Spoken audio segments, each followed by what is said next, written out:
So ఇంకా ఇప్పుడు present ఇండియాలో చూసుకుంటే ఇండియాలో ఇంటర్వెన్షనల్ రేడియాలజీ అంటే చాలా మందికి తెలియదు.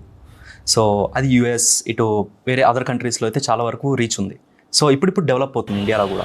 ఇంకా ఎంతవరకు డెవలప్మెంట్ జరుగుతుంది? సో ఇప్పుడు ప్రెజెంట్ ఎక్కడైనా హాస్పిటల్స్లో వాటిలో ఇంప్లిమెంట్ అయిందా ఇది?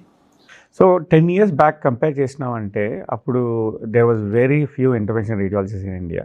ఇప్పుడు చూసి కంపేర్ చేస్తే there are lot of hospitals or medical schools they are starting intervention radiology fellowships ఉన్నాయి.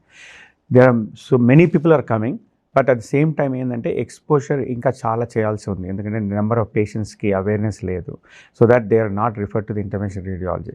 సో ఎక్స్పోజర్ తక్కువ ఉంది, సో ఎక్స్పర్టీస్ తక్కువ ఉంది. But soon or later interventional radiology will be front. India's top interventional radiologist Dr. Ram Kishore Gurjala, Hyderabad and చెన్నైలో consultation కోసం QR scan చేయండి.